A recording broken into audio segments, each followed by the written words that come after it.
Welcome everyone to the 22nd. Oh, here she is. I'm going to let her in. I was about to say that welcome to the 22nd episode of Geeks at Roundtable. My name is Ren. This is my co-host Zach Pope. First of all, how are you doing, Zach? Good, man. Good. I'm always here for you, man. I'm ready to sit here and do this. Let's go then, and welcoming our very special guest, Kristen Maldonado. How are you doing? I'm good. How are you? Hello. Thanks for having me. Hey, thanks for joining us. It's our pleasure. So what have you been doing this past week? What have you been watching? What are some of the things that have caught your attention recently? Good question. This week, I've been watching some Fantasia Film Festival films and getting ready for that. What else have I been watching? Yeah, I think that's like the main thing. I just started getting started with that. Otherwise, just, chill week. All right. Sounds good. Yeah. Now, before we get to our topics, I introduced something last week, and I surprised Zach with this, which is a game. I gave him 3 directors and 3 franchises, and he picked which director he preferred to helm what franchise. Now, this week, he's going to give a game to me. But since we have you, Kristen, this week, you're also going to play with me. Okay. So each of us will choose between the topics Zach gives us. So, Zach, shoot it. All right, let me pull it up on my phone. All right. All right, so tying into our themes of Mulan and everything going on with that, all right. I'm going to give you as 3 directors and 3 Disney films that have not been made into a live-action film yet. And you guys have to choose. So we have Greta Gerwig, Ava DuVernay, and Patty Jenkins. And the 3 films I have for you guys to decide between is Alice in Wonderland, Lilo and Stitch, and Robin Hood. Ooh. Okay. So have fun. Do you want to go first, Kristen, or should I? You could go first. I can go. Okay. So I am going to give Lilo and Stitch to Ava. The other ones are Alice in Wonderland and Robin Hood, right? Yes. Alice in Wonderland and Robin Hood. I am going to give Alice in Wonderland to Greta Gerwig, and I'm going to give Robin Hood to why am I blank? Patty Jenkins. Okay, I love it. Kristen? Interesting. Yeah, I think I want to give Robin Hood to Patty Jenkins. I feel like she could do like a cool like Wonder Woman-esque type of vibe with that. Right. I would give Greta maybe Alice in Wonderland, and then Lilo and Stitch to Ava. All right, so exact same choices. Yeah. All right, we agree. It. Yes. So obviously they have to do it. We were on the same wavelength about that. Exactly. Great minds think alike. All right, ladies and gentlemen, for our topics, we actually have one off the top. I personally don't have much to say about this because I haven't seen any of the director's work, but Captain Marvel 2 has just tapped, according to that line, Nia DaCosta, who is helming the upcoming Candyman remake, to direct Captain Marvel 2. Now, as I said, I haven't seen this director's work. I know she directed the film with Lily James and Tessa Thompson. I believe it was from A24 that came out back in 2016 or 2015 called Little Woods. But Kristen, have you seen this film, and what do you think about the decision of this director helming Captain Marvel 2? I haven't, but I feel like I need to because we've been hearing so many great things about her projects. I think especially to know that this has been announced right when Candyman is like getting so much buzz. I'm really excited. And I mean, this is the first Black woman to direct a Marvel movie. I think that's incredible. I'm super, super excited. And I need to go back and watch all her past stuff so that I can get ready for Captain Marvel 2. Yeah, I agree. Even though I haven't seen her movie, much like you, I agree with you. Zach? I really like Little Woods, so I'm really excited for this. Candyman, I think the original's a little overrated, to be honest, but this makes me more excited to see Candyman, but also it makes me see that someone at Marvel must have seen that film and was very impressed with it. And now they want to see that director tackle Captain Marvel 2. And I've been saying, I think Captain Marvel 2 is going to be very different than the first. I think the first one was a little generic in the direction, but I think with a really good director, this film could be awesome. So I'm really excited for this personally. All right, so Christian, we do this thing every time we go into a news topics. If we like it, we knight it and we welcome it into the roundtable. And if we don't, we send it over to the dungeon to rot away. So I'm guessing you're knighting this. Yes, I need to get a sword. I knight it. I'll get one for all of us. There we Jon go. Snow's sword. All There right. we go. Zach, how about you? I'm gonna knight it. Honestly, this makes it like my second most anticipated film for Phase 4 now, just because of this direction. Behind the Eternals, but then like I guess there's Doctor Strange and Spider-Man, but we still don't know what's going on with those. I don't believe those are actually happening yet. That's true. Well, I'm knighting it as well. So moving on to the second topic, this one also came in kind of last minute. I was able to send it over to you guys. And this one actually has to do with Disney live action movies, which we just talked about and we'll talk about again later on in the show. But Robert Zemeckis' Pinocchio, which is supposed to get a live action treatment in the upcoming future, is eyeing Tom Hanks, to play Geppetto in Robert Zemeckis' film. I personally love this choice. I think Tom Hanks is a perfect fit. I also think Zemeckis is kind of a perfect fit for this story specifically. And Pinocchio is a film that I think could use the live action quote unquote pickup. So everything about this right now at least seems right to me. Christian, how about you? Yeah, I mean, I think this sounds awesome. I think like if you look back at their career, like Hanks and Zemeckis have collaborated. This is going to be potentially their fourth collaboration, and everything they've done together, Forrest Gump, Castaway, The Polar Express, has been a hit. You know, it's become a classic. So I think, you know, I'm excited to see what they're going to do with this. I'm not like someone who's like a super fan of Pinocchio, but like I love Robert Zemeckis so much. Back to the Future is one of my favorite movies of all time. So I'm excited to see what he's going to do with it and maybe like revive it in a new way. And you know, already getting Tom Hanks in there sounds like a really great casting choice. All right, Zach, how about you? I thought this was already announced. I mean, I've always felt like him or Downey could be like the perfect Geppetto. Ooh, that's good choice. So I'm just, you know, I'm more just curious on the tone now. You know, how light, how dark is it going to be? Because Pinocchio is a dark movie. Mm-hmm. Yes, so it is. I think the movie does need to be dark. I hope they keep that. Zemeckis, for me, you know, besides Back to the Future, it's been quite a bit since he's really made a great film. He's made films that I've liked, but nothing that I've like adored. So I'm hoping this is kind of like back to those Back to the Future routes. So I guess we'll see. Do we know who's writing the film though? Yeah, I don't. Being honest, I didn't up. do a lot of research on who was already in the production of this. Mm-hmm. But there's not even an IMDb page, so I really have no idea. Okay, so it's... Wait, I have it. Simon Farnby. He's done... so he's done, as a writer, he's done Paddington 2. So that's Great already movie. really... he's done Paddington 3, and yeah, so, okay. So I wonder if that'll be the vibe a little bit. It might like be. musically kind of vibe. Yeah. I'd be down for. Yeah, it I might could see be. it. I'm trying to see. And then Robert Zemeckis is also writing Okay, yeah. alongside him. But yeah, okay. I'm for That this. sounds And like then, a good and then a fit. writer from Rogue One is also attached.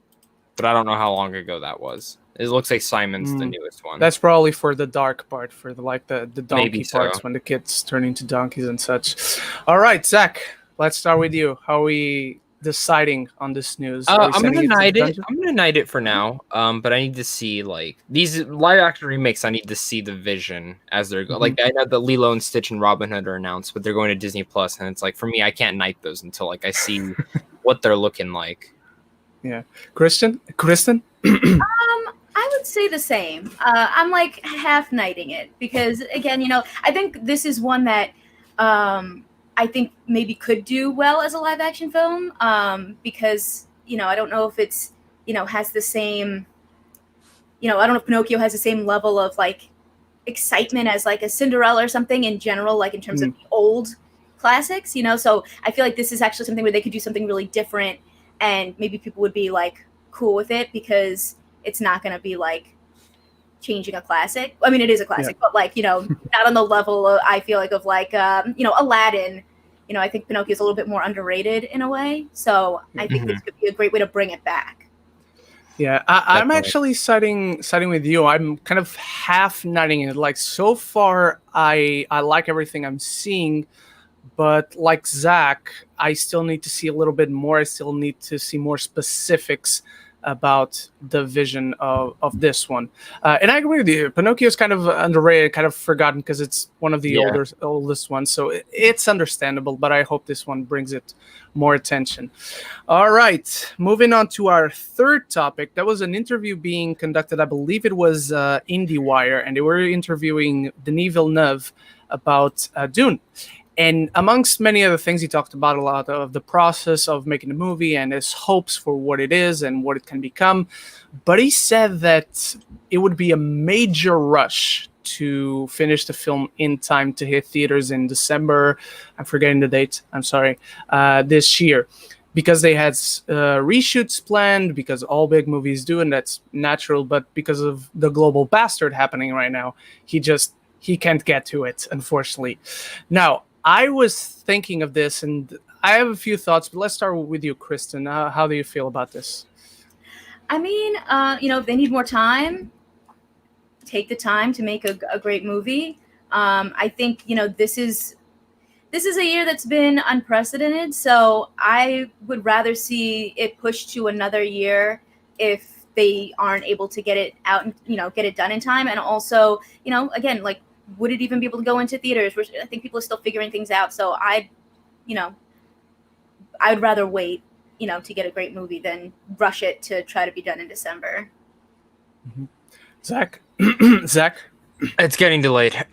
There's no way they finish this. And it sucks because this is my most anticipated film for the year. But I'm with Kristen. This is a movie that cannot be rushed. And I think Warner Brothers knows that. There's so much banking on this. Money-wise, it doesn't really matter. But, like, this movie has to be good. And I think they know that because they've spent so much money on it already. I'm pretty sure the budget's at, what, like $250 probably? At least for this? Yeah, something like that. Including marketing. And then plus they're also going to do the show for HBO Max that they've already announced. They're already planning a sequel for this. Literally, Denis has said, I told myself I would not make this film unless I was guaranteed to make 2 films. So Warner Brothers knows that they at least have to. I'm sure they don't actually have to, but you know what I mean. Like, they know they want to have the next big Lord of the Rings Star Wars here. So it's not coming out this year. If he's saying that, and I think also, if we don't get a trailer within the next month and a half, and I know we're all supposed to get one with Inception, but like, I mean, honestly, on the internet, it's not coming out this year. There's no way it comes out this year. Yeah. Dune has been a big topic ever since we started this podcast. We've talked about it, I believe, in more than half of the episodes we did. And I don't want it to be delayed, but at this point, now it depends. Because I can see Warner Brothers going, well, how incomplete is it? Is it like 70% or is it like 95%? If it is 70%, I totally see Warner Brothers delaying it till next year. If it is 95%, I can see Warner Brothers saying, well, screw it. Denis Villeneuve at 95% is better than most movies at 110%. Which is, as far as I'm concerned, I agree with you guys. Like, delay it. I want to see this movie, the best version of this film that we can possibly get. I'm sure the visual effects are being worked on even right now, and they're going to look amazing. But as far as a narrative that makes complete sense and flows beautifully, I mean, delay it. It sucks, and I've been totally against it. But I'd rather see this movie as it should be rather than what it is, I'm guessing, right now. So I'm with you guys. Kristen, how are we doing this? How are we deciding on this topic? I don't know how to night this one or not night this one. That's why I put you on the spot. I don't know either. I feel like we gotta just bring out the jester, maybe the court jester. Maybe that's what goes on with this one. Yes, to distract us while Warner Brothers makes the decision. Zach, how are you feeling? You know, I'm gonna knight it just because I love Denis. I trust him. I trust his vision. The guy has literally not made a bad film. Like, he has not made a bad film yet. So, and I would hate for Dune to be the first bad film, but I doubt it. I mean, his track record's too good at this point. I still have a gut feeling Tenet just gets moved to December. No, Tenet it's or not. Wonder Woman. Tenet or Wonder Woman. I already have my tickets for Tenet. Do not move it. Were you able to August get them? 26th. You pre-ordered it? August 26th. I'm there. Damn. Yes. See, we're probably not even gonna get it out here, and I'm just like, drive-in theaters. Just please, just throw it to them. It's not hard, you know. I also I saw this report come out about press about it, and I'm sitting there and I'm like, but why don't you just do press for a drive-in theater? I mean, if a press member really, you know what I mean? Like, just rent out a drive-in theater. Now, I get it. You could have someone across the way who's like, hey, I want to watch it. But you could do a pop-up one. You can do something. You can figure it out. We don't really have a lot of drive-in theaters by me. I feel like really? It's upstate New York, they would have more. Are they not doing pop-ups there, though? Like, in Arizona, like, we only had one. But now, like, literally, like, almost within, like, a 20-minute span of every place you go, there's pop-ups everywhere. So, and like a bunch of local movie theaters have been doing that too outside their theaters. So it's really unique. I get they're trying to make money and whatnot. So, yeah. All right. I'm actually I'm knighting this because I believe Denis said this in an interview to like put Warner Brothers on the spot. Like, the film is incomplete. Don't make me release it this year. That's what I want to believe. At least I'm an internal optimistic. So I'm going to trust Denis on this. Now for our fourth topic, I believe. Fourth. Extremely exciting topic because this week we just had the release of the full trailer for The Boys Season 2. Yes. And it's, in the words of Billy Butcher, it's fucking insane, mate. So, Zach, how are you feeling about this trailer? Did you see it? I didn't watch the trailer. I refuse to watch the trailer. I refuse to watch the trailer. Well, no spoilers. Yeah, I don't want to know anything about it. I literally, I saw the whale, and that's all I needed to see. I don't want to know anything else. I saw the clip, yeah. Because I was actually going to react to it, and then it was too late, and I was like, oh, okay, that passed. I can't react to it anymore. No, dude. I mean, besides the Mandalorian season 2, which actually got a leak today that it's probably going to be, the trailer is either going to debut on the 21st or the 22nd during the basketball season. But during DC fandom, you mean? That too. You know, but here's my thing. You know, besides Mandalorian, this is the second biggest thing for me. I love the first season. I think it's literally one of the best seasons of television I've ever watched. I was just so taken back by how, like, it takes a lot for me to like sit there and like want to binge a show in one sitting, but like The Boys season 1 did that for me. So I'm just like chomping at the bits to watch this show, and it kills me. It fucking kills me that it's week to week, like 3 episodes starting week to week to week. But it is. Yeah, I didn't realize. Was it like that last season too? Or no, Amazon's never done that. It. But I have a feeling this is more of a strategy to keep it in the limelight, which I think is very, very smart. And I think we're going to see a precedence. I wouldn't be surprised if eventually Netflix goes to that. I won't be surprised if other streaming services start doing it more too, like that. A bit on Netflix. They were doing that with some of their reality shows where they were they episodes a week for Love Is Blind, Circle, and I guess like, you know, the Hassan Minaj show. They do that weekly because it's like very okay. They try to didn't they do it with that that show with Cardi B, T.I., and someone else? They were trying to find a new rapper. My roommates watched That's it. Yeah. See, and that's interesting. That's interesting how they've done it. So I'm just, oh my God, it better be good, man. It better be good. I mean, it has to be if they've already announced season 3. Oh yeah. You know, sure. that's how I view it. Like if it's already getting a season 3, it's, I mean, what, Jack Ryan, I don't even think's been renewed yet, and that's like one of their biggest shows. I could be wrong on that. And I'm still behind on season 2. Good. I liked it more than the first. All right. But yeah, I'm knighting this for sure, to be honest. Right. Kristen, your thoughts on the trailer?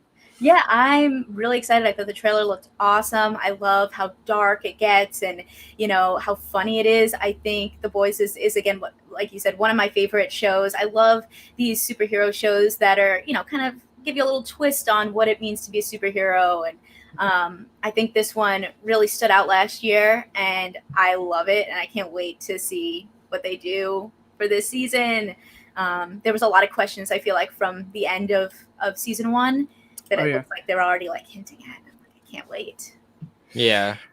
Yeah, I agree with you, and I agree with Zach. This show was one of my favorites. I actually started reading the comic right before the show came out. Eventually, I couldn't catch up, and I eventually saw the show before finishing the comic. But the ending of is the comic over right now? Like, are they still? The comic is over. The comic is over. There's so much. Yeah, I don't know if you guys have heard, but Free Comic Book Day, because they didn't get to like really do it this year because of the pandemic. Oh yeah. You go on Forbidden Planet comic books, like their website, they have a bunch of free comics, and one of them is a new like The Boys like Free Comic Book Day issue. Oh nice. You should check it out. Like you can get all of them. There's like 13 different comics, but specifically one for The Boys, and you can get it for free, and all you do is pay for the shipping, and you'll get it sent to your house, like boarded and everything. Oh, nice! I did it yesterday. That's awesome. I hope everyone listening better go do that. Yeah. Who doesn't want free comics, especially exactly? Maybe The Boys one will tease something. I'm not sure for the show. Well, I want to be careful about what I say because I know things. The trailer was really great. The only thing I told Zach when he told me he didn't want to watch the trailer, I said skip the last scene, because I actually didn't like that last scene because it takes every tension away when I eventually watched it in the show. But this season is going to be fun. Can I ask you something? Yeah, go ahead. I already know one thing from the comic. Do they hint at anything of the guy, the Batman guy? The Black Noir? Yeah. Like he doesn't do essentially anything in the trailer, but you see a couple of shots of him which are weird when you take into consideration that he wasn't in the first season much. But they are going to give him his importance. Okay. So do you think they do the thing? I don't think they do it right now. I don't think they like pull the trigger. I think it's the very last. I think it's the very last scene. I don't know, man. I think they don't pull the trigger. I think they load the proverbial gun, but don't pull the trigger in this season just yet. I think Stormfront is going to be most people's favorite character. I think, like, when it comes to Homelander and Billy Butcher, I don't know what's going to happen because the ending of the first season is completely opposite to what happens in the comic. So I can't wait to see what they do with that. I am actually right now rewatching the first season because I'm showing it to my dad. And just yesterday we watched the scene with the plane when Homelander and Queen Maeve just leave the people. And I told this to Zach. I don't know if you know this, Kristen, but in the comic, that plane, and I understand why they didn't do that in the show, that plane was actually the plane who went into the Twin Towers on 9/11. So basically in the comic, that's Homelander's fault, who decided, we'll just blame Iraq. And I'm not surprised, I guess, that they did that because it is a very dark, like, comic book. So, I mean, I'm not surprised they didn't include it in the show. But yeah, that's wild. I had no idea. Yeah, when he told me that, I said, "Oh my god, that's so crazy." I mean, the show, the concept is so dark that I'm like, I guess I could see that. Well, no, I just remember when I was watching it and Huey's girlfriend just gets ran through. I just sit there. I was like, what just happened? That's when I was like, this show's great.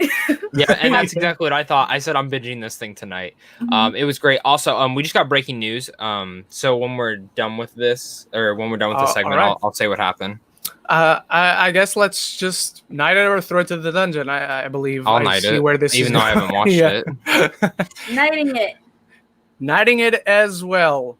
All right, Zach, tell us the breaking news. Emma Stone signs production deal with A24 and will release Jesse Eisenberg's directorial debut. She has made her own production company called Fruit Tree, and all their film and TV projects will be distributed through A24, and one of their first projects is with Jesse Eisenberg's directorial debut, When You Finish Saving the World. Wow. I think that's big. I mean, Yeah. she's teaming with A24. When are we going to get her in an A24 film is my question now. After whenever Cruella comes out. Yeah, that film.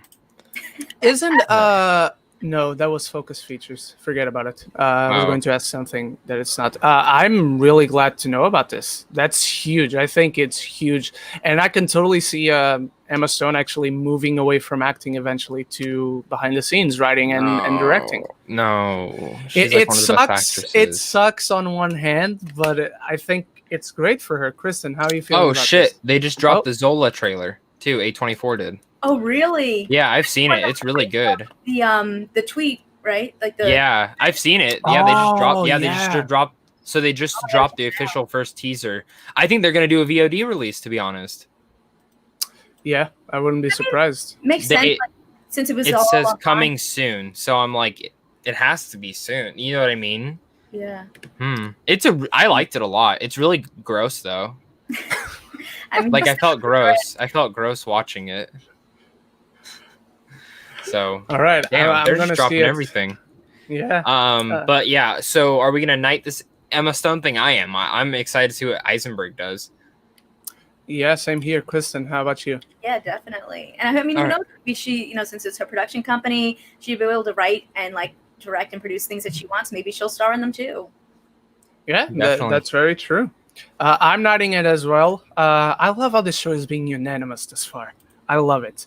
Let's see how we're feeling in the last topic, or actually in the one after this one, because SteveBlackman, creator for the Umbrella Academy for television, not the comic, he's executive producing Marvel's Moon Knight. Kristen, your thoughts on this, but as well, who would you cast as Moon Knight if you have any ideas? Oh man, okay, I gotta think. Well, first of all, I love the Umbrella Academy so much. That's definitely one of my favorite shows ever, especially this season that just came out was so good that I'm excited to see what he's going to do with this. And I believe that there's a writer also from Umbrella Academy that's going to be working on this as well. So, Yes. I mean, I love how they, have like this like darker, funny tone, but they also like dive into all these like little mysteries and things, and everything connects back and stuff. So I feel like they could do a really great job with this. I have to admit, I don't really know too much about Moon Knight. Other than he's supposed to be like the equivalent of like Batman. But with superpowers. That's Yeah. So honestly, I'm not really sure who I would cast because I don't know too much about the character, but maybe somebody new that can like bring something fresh in. Like I feel like the Umbrella Academy cast a lot of those, not everyone, but like a lot of those people like just got their start there, and or at least were got their like commercial start. Yeah. So I would love to see, just what they do with this. So this is definitely one that I will check out, even though I don't really know much about Moon Knight, just because this team is a part of it. Yeah, for sure. Zach, how are you feeling? And who would you cast? I'm super duper excited. I mean, this is my most anticipated show for Disney Plus. I love the character of Moon Knight. I need to see what this guy's going to do. Casting wise, I've been saying Shia LaBeouf. I think Shia LaBeouf would literally be the perfect spot for Mark Spector. The thing is, he won't do it. That's just the thing. He's not going to sign a contract to play Moon Knight in the show and the movies. It's not going to happen. Now, if it does, whatever. I don't know what I'd do. But I'm looking up some fan casting, and I wanted to throw some of these out. Joe Magniello. I really like that choice. I really like what was the other one? Michael Huseman, who played Daenerys Targaryen. Dario. And then a lot of people are saying the guy who played the Invisible Man, Oliver Jackson Cohen. Also think from, that would actually. Yeah, also from Haunting the Hill House, which I just finished. Which did you like it? I loved it. We'll get into it in the Q&A part. It's so good. Continue, please. Yeah, no, but I really like this a lot. And then the other one I saw, where is it? Andrew Lincoln from Walking Dead. I actually do not mind that. I actually really like that. I actually really, really, really like that. I don't know if he'll do it though, because he literally left The Walking Dead because he wanted to spend more time with his family and he was tired of doing TV. So, and I get Moon Knight, we don't know if it's going to be 1 season, 2 seasons, if it's a movie thing afterwards, but I mean, Shia LaBeouf's my main casting, but I have a feeling they're going to go unknown. They're going to go with someone we've never really seen before, because I think from what I understand, they're going for a Jewish actor. So half those actors I don't even think are Jewish besides Shia and like one other one. So that already leaves the mark open, so I don't know. I'm just excited to see who they do. I hope we find out by the end of this year who's playing him. Yeah, I hope so too. MoonKnight is an extremely intriguing character because I don't know what to call it. He doesn't quite have multiple personality disorder, but he has multiple personalities living within the spirit that inhabits his body and gives him his superpowers, which is extremely interesting. Like, the MoonKnight show could be a show where the first episode is a noir, the second episode is like a raid type of action movie, the third episode could be a romance, the fourth episode could be a drama, and so on and so forth. So it's a show that has lot of that they could take. I like some of the choices you gave a shout out to. I like Joe Manganiello. But some of those, even though I like them, I feel like they are a little bit too old. I don't want to go super young for this role, but I also don't want to go someone who's almost hitting 50 and can't play this role for long. So I'm actually going to go with someone that is familiar with this creative team specifically. I'm going to go with a fan cast for David Castaneda, who actually plays Diego in The Umbrella Academy. That would be That's a great one. cool. And you know what? Wouldn't be surprised if they did it. Yeah, It makes sense. And I love how you described the character, because it's like, I don't really know much about MoonKnight, but it sounds like he's someone that you would need, someone with a lot of range in their acting ability to, be able to tackle like the fact that there's like multiple spirits within the powers. Yeah. And I think he would do a great job with that. He would. Sounds like you need someone like a little bit funny, but a little bit, could do some serious stuff, could do like, and he has the fighting skills. Yeah, that too. That would be really cool. Yeah, by the way, they're shouting me out. They're calling me out in the comments. Bruna is calling me out. It's DID, and she's very right. Not multiple personality disorder. Thank you very much. Yeah, Bruna. She's only here today, by the way. I don't know why she's only here today. She isn't here in any other episode. I find it very suspicious. I might have seen a comment that said she's here to see me. There we go. Bruna. As long as she left a like, it's okay. All right, so Zach, are we knighting this or sending it to the dungeon? Very knighting this. The fact that the guy who did Umbrella Academy is doing this is just that just makes it already great, because the first season was good, or really good. I think the second season's like even better for Umbrella Academy, so this makes me even excited, like more excited than I would be. Yes. All right, Kristen? I am going to MoonKnight it. Ooh, look at that. Mic drop. Pun very intended, but I loved it. That was amazing. I'm also super I love it. knighting this. And give me Umbrella Academy Season 3 now, Yes. please. All right, we're going to... Isn't it sad that we're not going to get that till like 2022, probably? Because of I don't everything know, going man. on. The vaccine is coming in October, so and the States are like the first ones to get it, so hopefully. Yeah, we definitely need it. Let's be honest. This just No, gives, but you are. this just gives them a chance to write like a really incredible Season 3, because they have all the time to write and think about what you would do. That's what I thought you know- too. Like, but you especially know what? with Ozark and this, yeah. But you know what? I'm actually sad that we'll get a. I actually don't mind waiting for the third season, because it's going to be the last one. There's 3 graphic novels of the Umbrella Academy, so I don't see really? them. See, the way I read it, they said they were going to go past them. Oh. Really? They're doing more than the comic. From what I understand, the interview I listened to. They said they've worked with Gerald to go past it, because this whole season is already surpassed the comics. The Sparrow Academy they introduced at the end isn't even in the comics. That's something that Gerald's making right now. Because Umbrella Academy, I only read the first graphic novel. I haven't read the other two. Yeah, so like this is unknown territory where they're going into now. Yeah, they like hinted at it in Hotel Oblivion at the very end of that comic. They like introduce the Sparrow Academy, but don't say who they are. You just can tell based off like the fact that they have sparrows on their outfits, and they're like, Then now he's working on a new thing called Sparrow Academy Volume 4. So I think he's writing it. It's going to be one of those like he's writing it as they're also going to be filming more. Yeah. So my question is, so I've never read the comic books. I really want to. My question is, when did the first one come out? The first one came out in was it like 2006? 2007? Yeah, something like that. So that's crazy to me that there's only going to be only 4 issues, and it's been out for that long. You know what I mean? I know he's done a lot of issues. It's they're like sort of like trade paperbacks where it's like there's like 7. There's 6 issues in the first Apocalypse volume. Yeah, then the first volume, and then there's like another 6 issues for Dallas, which is what this season was based off of. That kind of went into Hotel Oblivion, and then there, so there's like a couple of issues for each. I like that. I mean, and that's my favorite thing. I love when comics are done. I can just buy the full volume thing. Mm-hmm. I mean, that's my favorite thing.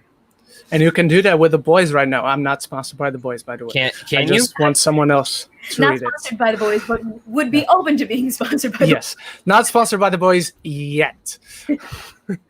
All right, let's move on. I really want to buy this collection. Let's see. Am I going to buy it today, guys? Do it. Yes, you do it are. Do it on that Forbidden Planet, and then get those free comic books too. True. Exactly. There we go. See, that's how we do it. I saw I was at this used store and they had the Scott Pilgrim graphic novel collection. I was like, oh my god, I love these. I was just so close to buying them. Because, I mean, if you love the movie, the graphic novel is like even better than the movie. So, yeah, for sure. I do think the Boys TV show has surpassed the comic, and I already love the comic. So if my opinion counts for anything, there you go. All right, moving on to our penultimate Jesus Christ, topic, and this will be more of an opinion-based, I think, because Netflix, there came out the news this week that Netflix is kind of looking for their Harry Potter or Star Wars-like franchise, but they're not talking like show, because if they were talking like show, like you have The Witcher, you have The Umbrella Academy, whatever. They're talking about like big movie franchise, which I found intriguing. And I wanted to ask you guys, what do you think should be? Like whether they already have the rights for it, whether they need to buy the rights from someone. Let's start with you, Kristen, as our guest. What do you think? What's a property you would like to see as a big movie franchise? And you think could be that like Star Wars for Netflix? Man, that is so hard. I need to think. I'm not even really sure. I feel like like a lot of these, it's not a Netflix one, but there's one that I'm thinking of that I think would be a really great franchise, but it's not going to Netflix. It's going to Disney Plus. So that already. Oh, I know what you were gonna say. Percy Jackson. Yeah, that would be a great one. But I mean, again, it's going to Disney Plus, so that's already being done. I have to really think. I feel like a lot of it is, maybe it'll be a book series that people really love that they'll grab, because I feel like that's kind of maybe the easier way to go than trying to do something completely original. But maybe the old guard could become that's true for them as well. It's already getting a second movie. I think the first one did really well, and it has a lot of lore that they could like dive into. Everyone loves Charlize Theron. Yeah, I have what they're gonna do. I know what they're gonna do. What? Avatar, the Avatar: The Last Airbender live action. They're doing. They're gonna make sure that thing is 100% perfect, and they're going to release that thing, and it's going to kill everything. They're gonna do spin-offs. I mean, look at The Witcher. They're already. How many spin-offs we got? We got an anime version coming out. We have another live action series. We have season 2 coming out. I mean, personally, that's true. I think that's a little too much at this point. I mean, really, I watch The Witcher because of Geralt. I don't watch it for anything else. Yeah. Or even play the games for anything else but Geralt. But yeah, I mean, they have that. They have the Cowboy Bebop. They had Death Note, but Death Note was garbage. I mean, that was something. For Avatar, though, The Last Airbender, do they have are they planning on something, or do they have the rights to that, or is it just right now they're airing it because it's like Nickelodeon? No, they have the rights. They have the rights to it. Yeah, and it's the same writers and creators of the animated show. Yeah, which now just comes down to who do you have directing it. Because they can't direct it. I mean, maybe they can. I mean, animated directors can definitely move over, but I think you're going to need that big name, like an M. Night Shyamalan. to come in and just kidding. But we do not speak that name when talking to be Avatar. honest, with how hot, like how popular that show is right now, if they do not, that's their fault. But the other thing is they will never truly have a Star Wars or a Harry Potter like that because they don't put their movies in theaters that long. They don't. And that's just the truth. They don't. They're never going to have that big blockbuster film because they're not going in theaters for that long. You need to push them. But would they if they had a big property that could be their Star Wars? I think we need to see what they're going to do with Red Notice, that Ryan Reynolds and Dwayne Johnson film. Yeah. $200 million with Gal Gadot. Now, if that film's going to have to go in theaters. There's no way. I mean, Six Underground, I guess, wasn't in theaters either. And that movie probably would have made bank in China. So I don't know. It's interesting, but they have the properties. I just don't. And they also own most of the Dark Horse properties, from what I remember. Or they own Mark Miller stuff. Yeah, I don't think they own it, but they have if Mark Miller does something and they like it, they get a first look deal. So they get to be the first ones to see it, and if they want it, they get it. Which is crazy to me because I think now they own Kick-Ass. It's like that's another franchise that you're not doing or using anything with, which I think maybe they're planning and stuff. But I get it. They don't own Kingsman. I'm going to be honest. They should just buy the rights for Kingsman. They should buy the right. I guarantee you Disney would be like, here you go. Take it. Because Golden Circle's still coming out this year. Apparently. Oh, for the first man, not First Man. They're not Kingsman. The Kingsman, yeah. Stupid title. That film, I'm gonna be honest. If The Woman in the Window ends up going on Netflix, film will as well. That film definitely will as well. I won't be shocked if it does, and I won't be shocked if eventually all the Kingsman films just starts going on Netflix. Just because that is a big iconic property, and I don't think Disney cares at all for it. I really don't. I think Disney's just trying to sweep every Fox property just away at this point, just get rid of them, be done with them, and so that's my prediction. All right, everyone. I have the property that could be their Star Wars. It should have been the new Star Wars, I guess, for someone else, but they botched it, even though I love the movie. But Netflix, you have the opportunity to buy the rights for the Tales of Barsoom series from the Edgar Rice Burroughs estate. These are all the books in this franchise: A Princess of Mars, The Gods of Mars, Warlord of Mars, Maid of Mars, Chessmen of Mars, Mastermind of Mars, A Fighting Man of Mars, Swords of Mars, Synthetic Men of Mars, Lana of Gathol, and John Carter of Mars. These are 10 books that Disney botched, even though I love the movie. These were the Star Wars before there ever was a Star Wars. This is like Tarzan, from the same author of Tarzan, in space, which is something that people always love to hear after something in space. I think this is the perfect property for them to adapt and kind of make it big if they do it right. And amongst what you guys brought up and this one, I see no shortage of properties for them to be successful at this. So I think this is just one that we could bring lots of properties up. So no need for knighting this or throwing it in the dungeon. Just want to know your guys' thoughts. And you guys watching in the comments, let us know what you think Netflix should make their Star Wars / Harry Potter / big movie franchise thing, whatever. All right, going to our last topic, the topic in the thumbnail, the biggest topic of the news week that just boom exploded on Twitter. Mulan is moving onto Disney Plus, kind of.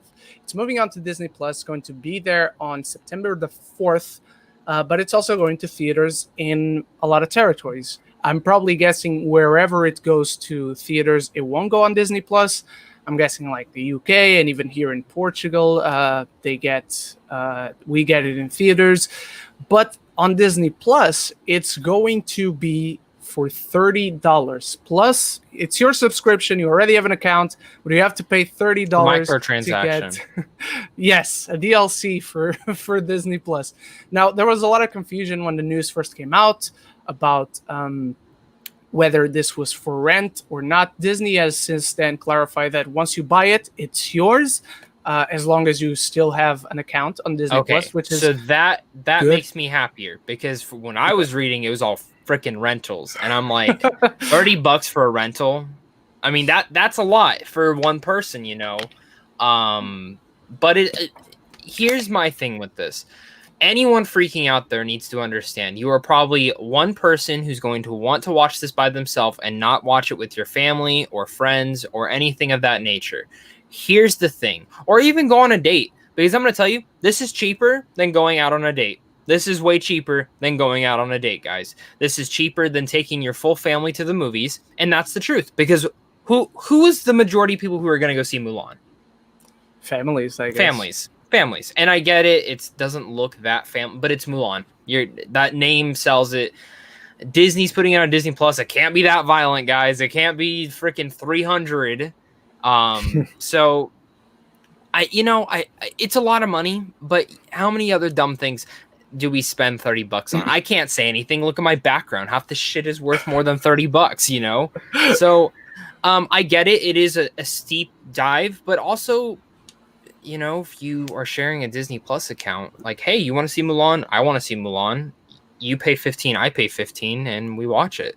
Or, you know, if you're quarantined, here's my password, watch it, and then I'll change it. You know, know, I don't get the hate on it. You know, honestly, they were gonna have to release it, and it's weird. And I think this is definitely just a thing of, hey, can we try Black Widow with this? And if it works well, Black Widow's going to happen like that. Which I've been saying. And you know what? Here's another thing. Soul. Ren, if Mulan is going like this, Soul's going to end up being like it too. So we're not getting another Disney film in theaters this year. Yeah. Kristen, how are you feeling about the shift in Mulan's release strategy? It's definitely interesting. I was hoping that it was going to go to streaming. Because this is just a movie that I feel like at this point has been delayed so many times. For me, it's not one that I'm like personally so excited that I want to see it in theaters. Like I'm happy that it's going to streaming, but I do think that the $30 is, in my opinion, ridiculous because one, we're in the middle of a pandemic. People have lost their jobs. $30 is a lot of money, especially if you're paying for a streaming platform. Two, you know, let's say, you know, I think too is really just that I didn't get Disney Plus thinking that there was going to be these micro purchases. I agree. So what if, you know, okay, let's say what about 5 months from now when Mulan's already been out and it would have gone to Disney Plus anyway for free. So are other people going to get it for free? Is it always going to cost $30? Yeah. Like, how is that going to work? So I want to throw in with that too. My thing is the only reason I'm doing the rental, if I have to, is for a review. That's straight up the honest thing, is that I'm going to have to review the thing because I need content and that's a part of my profession. I'm going to have to fork out the $30 most likely. I honestly think Disney's probably going to be pretty stingy with the press stuff on this one just to see, because so many people have actually already seen the film. Tons of people have already. I was supposed to see the film and then it got delayed and then they canceled the screener literally the day before. So it's very, very, very interesting to see how they are doing this now. But you are right, Kristen. What do they do? You know, because the other thing is, I think what they should personally, if you have Disney Plus, it's $15, and if you don't, it's $30. I mean, that's a little bit better of an option. I also think that I don't know if Mulan is the movie that I would have tested this with. Maybe Soul, maybe Black Widow, maybe even Hamilton. To me, Hamilton is one that I, in theory, maybe would have paid the money because you can't see Hamilton in general anymore because Broadway's closed. Yeah. And also, it was like $1,000 for a ticket to Hamilton if you wanted to go. And also, if you're not from New York, like, how are you going to go see that? You know, so like maybe that one is one I would have tested it on. But even then, like, in all reality, I probably wouldn't have paid for it. And I don't know if I'm going to pay for this one. And I think we're all in unique positions where, you know, maybe we need to because we need to review it. But I think for the everyday person who wants to watch a movie, $30 seems like a lot. And it's way more than other VOD places. And already since you're paying for a subscription to add $30 when like, so that's really what, like almost 40 something dollars that you're spending just to watch this movie. And I don't think is maybe necessarily the one everyone is most excited to see. Mm-hmm. You know, I think the scary part about this too is what other studio now tries this? Does Netflix? I mean, we all know Netflix is bankrupt right now, or they're losing. I mean, technically, their model is not making money. They're probably making enough to stay in business. That's the honest truth. But everyone's kind of looking for that next scene. Disney's like, hey, let's try this. And I see Scott Kluna put the Disney CEO said they weren't going to do this with any other films. Mulan is basically an experiment, but I don't buy that. And that's the truth. I don't buy that either. If this is successful, they're gonna do the other films that they need to. Yes, Mulan was probably gonna make $1 billion. That's just the truth. It was going to make $1 billion if it went into theaters. So I saw a math thing. If every single Disney Plus subscriber did the $30 thing, they would make $900 million on this film. So, but they're not, and honestly, how many people are actually using their Disney Plus accounts? I'm going to be honest. I haven't used mine since Clone Wars came out. And that's just the truth. Wow. Like I don't touch it, but I'm on this like thing where it's like, it's paid for like 4 years. So I'm not paying for it right now. So it's not that big of a deal to me, but it's just crazy to me that I remember when I was at work and I was doing something in the back and I looked at my phone. I'm like, oh my fucking God. I was like, what the hell? And I thought it was fake. So I started like scrolling because, like you see something, you're like, okay, if like Variety and Deadline start doing, oh, okay, no, they did it. That's the truth. Okay, so that's what they're doing. That's interesting. What you said though is that like you're not really using your Disney Plus, and I don't know if Disney Plus is necessarily doing as well as other streaming platforms like Netflix and Hulu and stuff. And I think to be like, oh, you're gonna have to pay $30 for this movie, to me that kind of like makes me think I don't know if I want to do this. Like that's My friend said my friend said screw that. He goes, I'll just cancel mine and use it when The Mandalorian comes out. And that's exactly what he told me. Just to the point you brought up, Kristen, about you're not sure if Disney Plus is doing it. The other day the numbers came out, and Disney Plus is like there's Netflix, there's Prime Video, and then on third place it's Disney Plus with 50 million subscribers. But then 60.1 now. 61. There's Netflix. But then Netflix is like on 193 million something. Then Prime Video is like 100 million something. So yes, but then the other really ones are 190 million. Like, I mean, yes, they're doing great, but those numbers are, they're very. I'll look up the like all of them. That would be really cool list. They're on for you to get there fast. They're on Discussing Film published the graph on Twitter like 2 days ago, I think, Max. Okay. And by the way, HBO is only above Quibi on subscription numbers, so let's take that into account. That's because they're not on freaking Roku or freaking anything else, or anywhere else beyond the United States. Even though I have Disney Plus, but anyway. Okay, here it is. You guys ready? Yeah. Okay, so Netflix is 193, Prime Video is 150, Disney Plus is 54.5, but that has changed to 60 as of today. Huge difference. Yeah. Hulu 32.1, CBS All Access, I'm shocked, is 13.5. Yeah. Showtime is 13.5, Apple TV is 10, which I'm going to be honest, half of those are just people who have a phone, because if you guys get a new Apple device, you get it for free. Peacock 10, Stars 6, HBO Max 4, and Quibi 2. I'm actually really shocked HBO Max is at 4. I'm really shocked that HBO Max is at 4. But I want to know what is HBO's overall, because I would go as far as say I think HBO is probably in the hundreds. Like HBO Go, HBO Now. Yeah. Dude, when I talk to almost any single person I've talked to, they have HBO. And the reason they don't have HBO Max is because it's not on an app that they could use it on. Yeah. So, for sure. Yeah. Going back to Mulan, I don't think this is the best decision to make this type of release. I also don't think Disney themselves are happy with this decision. I will disagree, however, with Kristen that I do think Mulan was the best one to test this method, let's say, out with, only because it's a known property and they are not releasing it on Disney Plus exclusively. I do think the price is steep, but bringing to Zach's point that you can just split it with one person between two people and it's like $15 for each. I think in the United States that works because I believe, and correct me if I'm wrong, the average of your tickets in like major cities is like $17 to $20 per ticket, if I'm not mistaken. But like over here, we pay the equivalent to like $6 for a single ticket to go to the movies. Ren, we don't care how Portugal is, okay? Me and Kristen live in America, and we have to pay $30 a ticket, pretty much, because New York's expensive, right? Like up there, it's expensive. Yeah, it's expensive. Arizona's starting to get expensive too. All these people from California keep moving here. So yeah, but also I have a question for you. What film would you guys pay $30 for to see right now? Only one though. Only one. I have to take into account that I review movies, so I have to think really carefully about this one. Because at this point, by reviewing movies, I'll buy any one of them that comes out. You know? Yeah. In reality, I wouldn't. But if I have to choose one that basically I'm just very excited for and that I would consider it, In the Heights, probably. Okay, can I say something? I've literally never been excited for that film until I saw the trailer, and now I just want that film right now. And you know what? I still haven't watched Hamilton, guys. I still haven't watched Hamilton at all.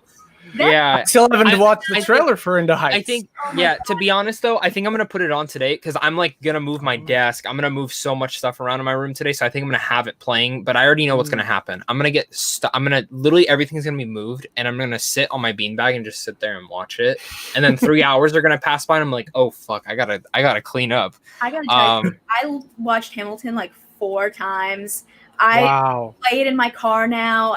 I'm like a huge musical theater nerd, but I was really behind on this one. I feel like when it first came out, I didn't like fully get it because I hadn't seen it. So I was just now that I've seen it, yesterday alone, I was playing like there's this like trio of songs where it's like Helpless, Satisfied, and it's so good. And I even bought a book about how they created the Hamilton Broadway show. Really? Talk about hip hop references and all the just like. Do you think we'll actually get a movie of it though? Like a legit movie? I mean, maybe down the line, I could definitely see it. I mean, it's already gotten so much hype in 2015 to now. It's done so well. I personally like seeing the Broadway show actually better. I feel like sometimes when they do an adaptation, it's not always as like good. Cats. Well, yes. Did you like Cats? What are your thoughts on Cats? See Cats because I'm not a Cats fan of the musical in general, so I didn't. Neither was Weber. He hated the movie. So, but like I hope that if they do Hamilton, that they do the Rent treatment where they take the original cast and put them in and do it like an adaptation of it as a film, but with the original cast, because then you got the singers that are actually really talented, not people that can act but sort of sing, and this I think it would be a bit of a difficult one to adapt also because the whole thing is like opera style where it's done all singing, there is no real line. Yeah. So it would actually be really interesting. I would definitely watch it 100%. Who would you want to direct that? Lin-Manuel? Lin-Manuel, do it? Of course. Should he direct a big live action adaptation, or would you want to see someone else do that?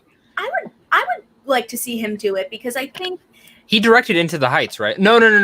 John M. He wrote it. Yeah, John M. Chu's directing it, right? He's going to be directing an adaptation of I think is it Tick Tick Boom, which is another musical. He's going to be directing that. Okay.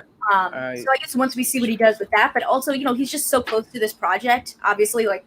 Spent 7 years writing it, putting he literally did everything for it that I think that he would bring a lot of justice to it. But also would love to see how, I think it's John Chu is doing In the Heights, so would love to see how he does that. Maybe it'll be like, he did In the Heights, which is Lin-Manuel Miranda's other musical. Maybe he would do a great job with Hamilton as well. But I think you definitely need someone that is very well versed in the hip hop space. And just I think you need a person of color to do it, honestly. No, I'm with you on that. Something else just got out, guys, about Dune. Oh God. It has been delayed. It's delayed officially to March. I'm just kidding. To March? No, I'm just kidding. It's not delayed yet. But the trailer is still due to come out to screen with the Inception re-release next week. It's still supposed to. Some theaters are already saying that they have it. So honestly, I wouldn't be shocked if the trailer gets leaked. Let's go. It's gonna happen. Let's go. I hope it gets leaked. I want to do a reaction because it's Dune. All right, guys. Still in the topic of Mulan, and I want to bring this up to surprise you because I don't know if you've read this, but apparently, UK cinema owners were blindsided by the decision to put Mulan on Disney Plus. Weren't we all? I mean, I don't know. yes. I had a feeling that if they were to do something, it would maybe go to streaming. I didn't think the $30, but I thought it would go to streaming. One operator of one of the cinemas, if not cinema chains in the UK, said it's a big fuck you to exhibitors. And the Disney UK team is understood to have been somewhat blindsided too, and is sympathetic towards the theatrical partners, with the director of theatrical sales, Craig Jones, mailing key operators the night before this news came out, to say the decision was not taken lightly. Now, Phil Clapp, head of the UK Cinema Association, was also corresponding with members overnight, expressing frustration with the Disney announcement and saying that the move was a step backwards.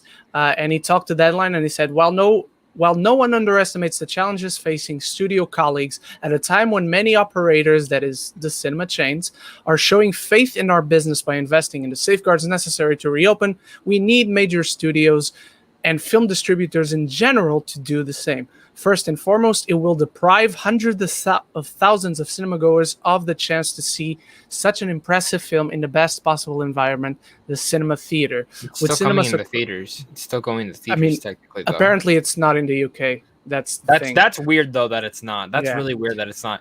I hate when these theaters... Can I just say, I hate when... I get why they're mad, but at the same time, it's like, do you not see the rest of the films coming out? And I get their worry might be, well, what if they drop... They're not going to drop King Kong versus Godzilla on HBO Max. They're not going to drop Dune or... And I'm saying this now, but watch me be wrong. They're not going to. And I think... It's a weird thing, I get it, but like for me, like if these theaters want to reopen, like I haven't seen a single safety measure besides, hey, maybe we'll let you wear your mask. You know, like, and I get I get they're already losing money, but I think they need to put money into it, you know, have less theaters going at a time, have less people be in the theaters, have someone actually checking the theaters and walking up and, because how many times have you guys been in a theater and the manager walks in, goes up and down, make sure nothing, at least in the ones I go to, there's always a manager that comes in the beginning, make sure the screen's working, make sure that everyone's in their seats, and then they leave. And that's not enough times. I'll say that they're not, and they should be going through, especially now, and being like, okay, that person, you know, if someone's sitting there without their mask on, they got no food in front of them, their mask needs to be on. Sorry, your mask needs to be on. And for me, it's just, you need to be stricter with that. You need to do certain things. I've always been saying this too, especially after some of the horrific shootings that we've had. Why is there not security at a movie theater?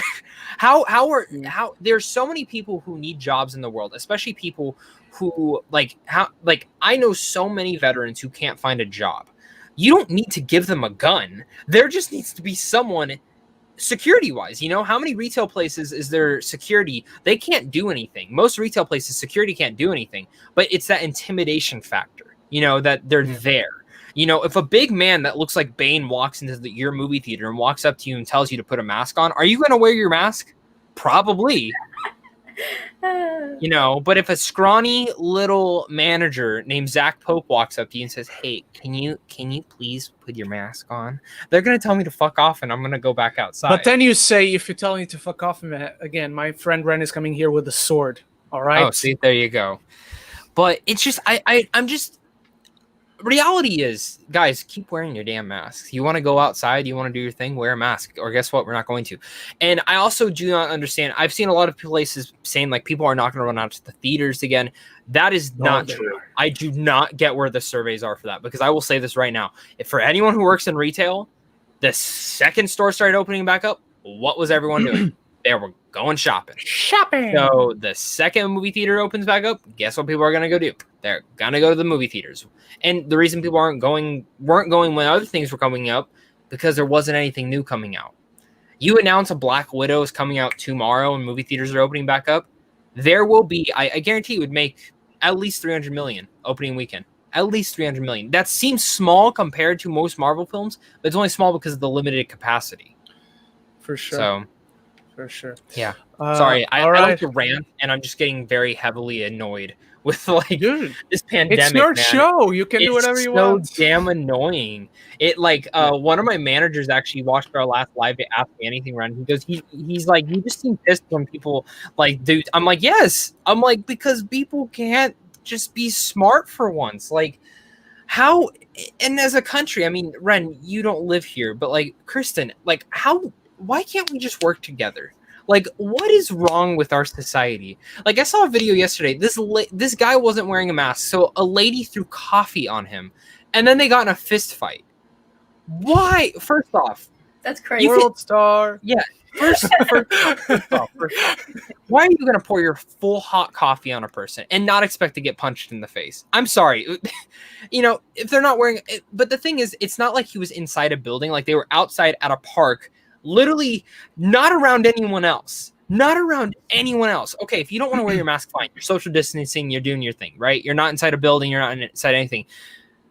But then you're going to throw coffee on. You're just going to egg them on. And then you see these people like, I'm not wearing my mask, throwing stuff. It's like, you must have a mental problem. You must be crazy. You must be stupid. I told a person yesterday when they came in our building, oh, like, we're requiring masks now. And he looked at me and goes, no, and walked right past me. Like, I hope you get it. I hope you get it. And that sounds mean. That sounds very, very mean. But there are people who literally have told me, I don't believe this is real. Yeah. Do you not see our world? Do you not see numbers? Do you not see hospital? Go to the hospital, guys. Like, it's just insane to me now at this point. Like, I hate people. I want to go back to the movies and I want to enjoy my life. And so does everyone else. But we can't because people are ignorant. Like, and then I haven't even talked about our country being racist too. So that's another thing, Another topic, but just quickly going back to Mulan to close out. Zach, are we knighting this or are we sending it to the dungeon? I don't know what to do with it. I think there's a knighting for it for certain families who now will get to save money, but I also think there's a throwing it in the dungeon because, yeah, it's, I think you and me talked about it a couple podcasts ago. I think Black Widow should have gone on Disney Plus, and I think Mulan and Soul should go in theaters. This is the first big budget film that's over $200 million to be directed by a female. It's also adding a giant piece of culture to cinema within the Asian market. Plus, also when you look at Soul, same thing. First African American lead film for a Pixar film, and that's probably going to go on Disney Plus too because of the rumors. I get Black Widow is going to be the bigger bet, but at that point, all these studios talk about diversity. They talk about we're supporting these filmmakers and we're supporting this, and then we're going to give Brett Ratner and Michael Bay $300 million to go make whatever they want to make. Stop. And then like I saw The Tax Collector with David Ayer, $30 million with that. And I can't say I saw $30 million in that. It seemed like $5 million. And it's just like that $30 million. Or what was like the last big piece of trash, guys? What was like the last big piece of trash movie? Like that was a big budget movie that was terrible. I don't know if like big budget movie, like Gods of Egypt. That like $200 million film. How dare you? That $200 million film could have made like 5. The disrespect, sir.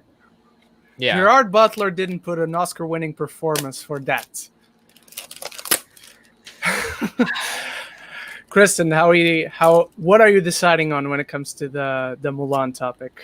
I mean, I think Zach made a lot of great points about, the Mulan having like a female director and being able to like spread, more representation, which I think is really, really important and a great point. But I don't know, just that $30, I feel like everyone that I've mentioned that to is like, what? Really? I don't know. So for me, Mulan streaming and costing $30, I don't know, it feels like a dungeon to me.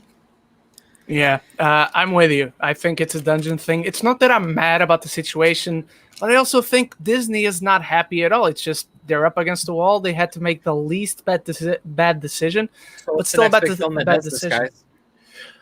Probably Black Widow. Hopefully the next big film to do this. I think Candyman. Black Widow. I think Candyman. Oh, Candyman won't get pushed back again. It'll just go VOD. And that sounds weird. Sounds weird to say, especially with all the hype that I'm hearing about it. But that's a film that can go on VOD. honestly, actually, no, I don't think it should go on VOD, but I can see them doing that. I can see Soul. I can see Black Widow. Do you guys see No Time to Die? Because I think that's the next big film. What about Wonder Woman? I don't think that'll go on VOD. No. I think they're gonna wait. And what I about mean, Tenet? if Disney does it with Black Widow and it goes well, I can see Wonder Woman doing it, but I don't see Wonder Woman doing it before Black Widow. Really? Because I think, to be honest, if it was just a normal year, I think Wonder Woman still makes more money than Black Widow. Oh, I'm not arguing that. Not at all. I don't even think Black Widow would have made $1 billion. I think it would have made close, maybe 800. But there's just something about that film that the less, like, I was hyped about it back in May, but now I just don't care about it at all. And maybe I just need to see another trailer. From what I understand, the test screening apparently for that film, the last 30 minutes is supposed to be amazing. Like, it's just supposed to be like, and the ending's like, oh my God, holy crap. Maybe she's a Skrull. I don't know. I hope not. I hope so. Screw you. All right, everyone, let's move on to the Q&A section of the show. Throw in all your most creative question, and let's start We're going with different ones, guys, so please, creative. We're trying to get something different. Not the same questions you guys usually ask. Let's go unique. All right, starting with Old Faithful. Did you see Muppets Now? Zach, did you check the new Muppets show out? I forgot about it, but I want to. I love the Muppets. Yeah. Kristen? I have not checked it out yet, so I'm gonna have to look into it. Although I've heard I've heard some mixed. Yeah, I've heard mixed things too. I heard the same. I haven't checked it out either yet. Last Friday for me was Umbrella Academy all day, and then I also wanted to see Transformers War for Cybertron. And then I can't remember what I did the rest of the weekend. And this week has been doing Haunting of Hill House, which is awesome. All right. Deep to the Film Score asks, grades for the X-Men prequels. Mine are First Class A. There's a Future Past A+. That's them right, Zach. C, A+. Apocalypse B, and Dark Phoenix, C+. Zach, let's start with you. And don't you dare give less than A+. First Class A+, Days of Future Past A-, Apocalypse a C-, and Dark Phoenix a C-. Okay, Kristen. So I gotta admit I haven't seen them in quite a while, and I didn't see Dark Phoenix, so I feel like I can't really rate them. But I will say the Dark Phoenix comic books are really good, and I recommend checking that out. Good. Yes. That's better than pretty much anything X-Men has ever done. How it's true, except Logan, maybe. Logan. I give an A- to First Class, an A to Days of Future Past. Yes, I love it, but I don't love it that much. Apocalypse, I give a B-, and Dark Phoenix, I give a C- too. You throw that B- out the door. Apocalypse is trash. Apocalypse, at this point, I think Apocalypse is underrated. I think it's garbage. It's literally garbage. I walked out of that so pissed off. I walked out of that really disappointed. But I don't even think I did a review for that, to be honest. I don't think I did one for that. Are you doing? Watch in my review, I probably gave it an A+. I would love that. No, I didn't do a review for it. Aha! You didn't care enough to do it. No, I didn't. When did it come out? Maybe I wasn't even doing them yet. No, you were. It came out May or June 2016. Yeah. Why didn't I review that film? Story of my life, right? No, really? Like, you were lazy. That's what you were. Wait, did it come out before Central Intelligence? Yes, it did. Okay, that's why. I stopped doing it, and then I redid it during Central Intelligence. Okay, so that's why I didn't do it. All right. Denis and Scott asks, do you guys know LC Screen Talk? Larry? Yes. Zach? Yes. Kristen? Yeah, I mean, I know who he is. I just did a collab with him this past weekend. It should come out on his channel soon about the most iconic movie songs. So check it out. I did it.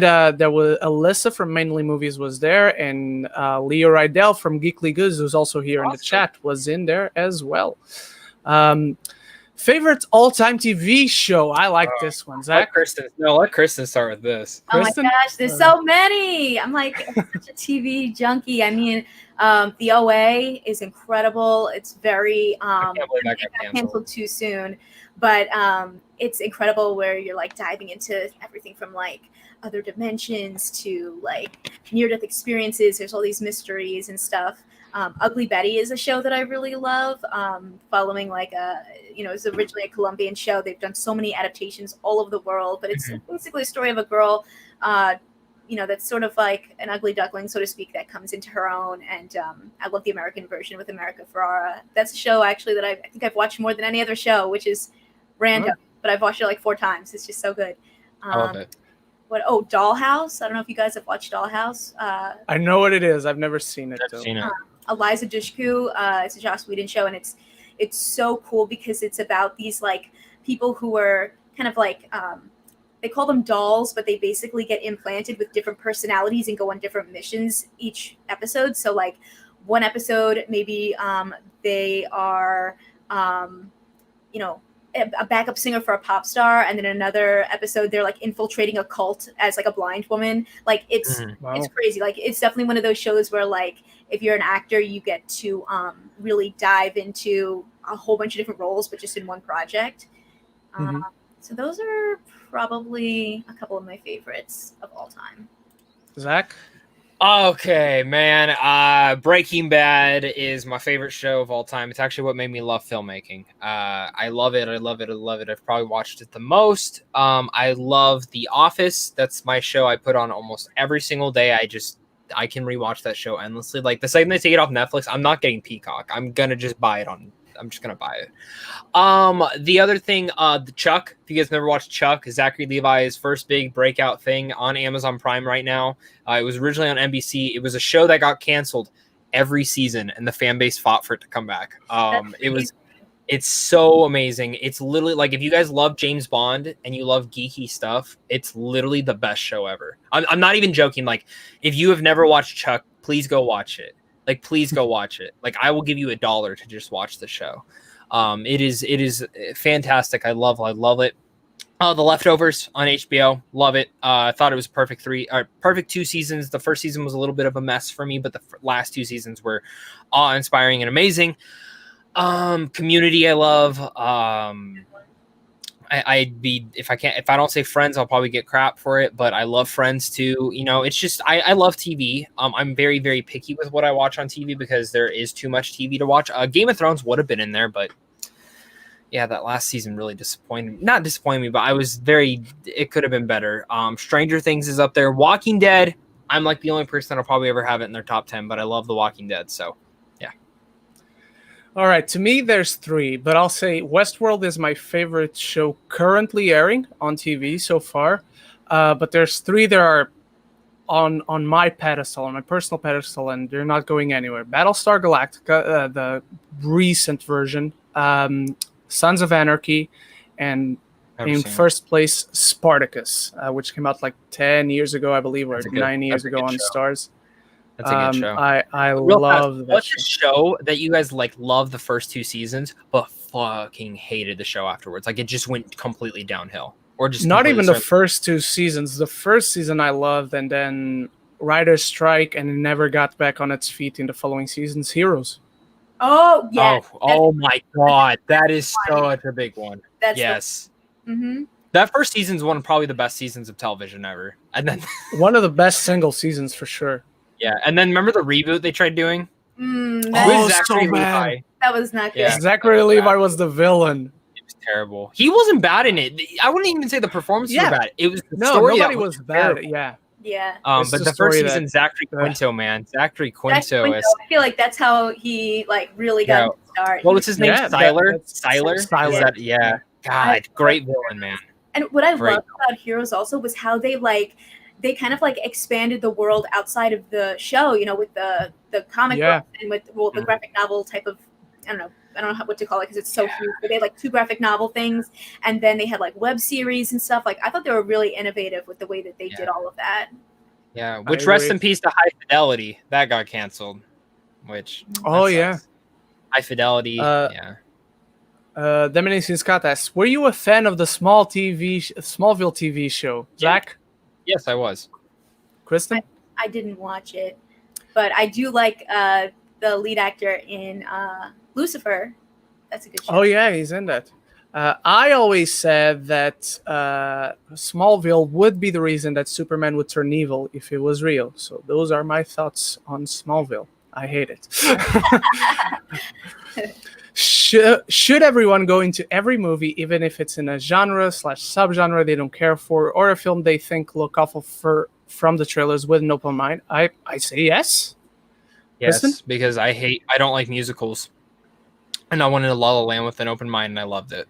So yes, because I went into that same movie with an open mind and I didn't like it. And I love musicals. Yeah. You never know what to expect. Yeah, you never do. And that's the thing. Like, there have been movies where I'm like, I'm not going. You know what? Perfect example. The Hate U Give. I thought that film was going to be a YA teenage novel that was going to be completely boring. Not boring, but just overly cringy and stuff that we've seen all before. One of my favorite films of that year, A+. I thought it was perfect. I thought it was heartbreaking. I thought it was important. And it carried, honestly, some of the 3 best performances of the year. And the fact that none of them were nominated was a joke. So, yeah. Sorry, Kristen. What was the musical you said you hated? Oh, what Zach was saying, how he went into La La Land and he doesn't like musicals and he loved it. And I went into La La Land loving musicals, but not loving it. Bruno, if you're still watching, it's time to end your friendship with Kristen right now. Chico VP asks, what are your thoughts on Tim Burton's Charlie and the Chocolate Factory? Because the people who hated it judge it as a remake to the 1971 version, and those who liked it judge it as a faithful adaptation. Kristen, let's start with you. I don't know if I have very strong feelings about Charlie and the Chocolate Factory. I think, it was definitely an interesting adaptation. I haven't seen it in a while. I think, no matter what, they're all adaptations of the book. So, whether it's a faithful adaptation of the movie or of the or not, they're both adaptations of a book. So, I'll just say that. Zach? I like that Michael Jackson was in Charlie and the Chocolate Factory. It was really cool. I like them both. They're fine. But what? He looks like Michael Jackson in it. He acts like him. I like it. It's fine. They're whatever. I like the first one more, obviously, but the book's the best version. There you go. There's nothing more to say. The book. Read the book. I'm pretty much with Kristen on this. I don't feel strongly about it. Overall, I'd say it's a movie, at least from what I remember, because I haven't watched it in a while either. I don't feel the need to ever watch it again. But again, didn't feel strongly about it either way. Jordan Morgan asks, Damien the Goat Chazelle just released a 9-minute short film that he shot on iPhone. He is my favorite director. Do you think he will check it out? I'm guessing Kristen will not be checking it out. Yeah, I just got a text message about that. I'll check it out. I don't know much about the short film though. So, anyone know what the short film's about? No, if it wasn't for this, I wouldn't know. But you had me at Damien Chazelle, the Goat Chazelle specifically. Hey, can you throw in my share screen real fast? Okay. Why?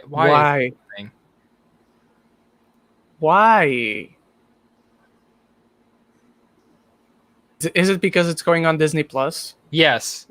Okay. I kind of want to. It's funny. That's a cinema owner. No, he's like. Oh, that's a cinema owner. Yes. Take it down because they're not going to have it in theaters, so they don't need it. Is that? Yes. He's he's a cinema owner for one of the biggest franchises in France. I would say, out of context, it doesn't seem like that's what they're doing. It seems like maybe it's like more negative than that. So. Yeah. Like, come on, man. Okay, this one is only for Zach. And maybe for Kristen. I have no idea. But do you think Ward from Agents of S.H.I.E.L.D. can play Frank Woods from COD? Patrick Brewer agree with me and is a big fan. I have no idea. Zach? No, I don't care because I don't like him. Alrighty. Straight to the point. Do you think Chris Evans should have been Emmy nominated? I think so. For Defending Jacob, yeah, but so Yeah. should have the wife. Everyone should have been nominated. Every single performance in Defending Jacob should have been nominated. I haven't Kristen, seen it yet, so oh, you haven't seen it.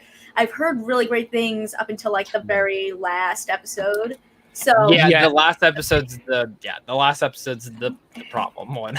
So maybe it's something I need to check out. But I mean, there's so many people that we could say should have been Emmy nominated. I don't know if you guys have watched What They Do in the Shadows, but yes, Harvey Gillen, man, I loved him so much. He should have been Emmy nominated. I'm shocked that Dave wasn't nominated for anything. Little Dickie's show. Really? I still have to see that. Good things about that too. There's one episode in particular that should have been nominated for directing and writing, and it was the bipolar one, where it really dived into what bipolar disorder does to someone. And you don't expect that in the middle of a comedic series to have that, but I was like, why is the Emmy nominations were crap? Honestly, I'm sorry, they were just crap. There was some really good nominations out of them, but a lot of them were crap. I mean, a lot of it felt like the same 8 to 10 shows, and that's it really did. No other shows existed. Yeah, it's like Baby Yoda. Let's nominate him. He's cute. Succession. Never seen it, but everyone, let's give him a nomination. That's true. Why do you think the MCU TV shows are ending? They haven't even begun, my friend. They're just starting. Why do you guys think they are ending? I mean, the past ones ended because Netflix doesn't have the rights to them anymore, and they needed to move them to, end it so they could go to Disney Plus with the rest of their Marvel stuff. So that's what I'm sure Disney was like, hey, you want to keep using Daredevil? You're going to pay us $300 million. And they're like, you can take it back.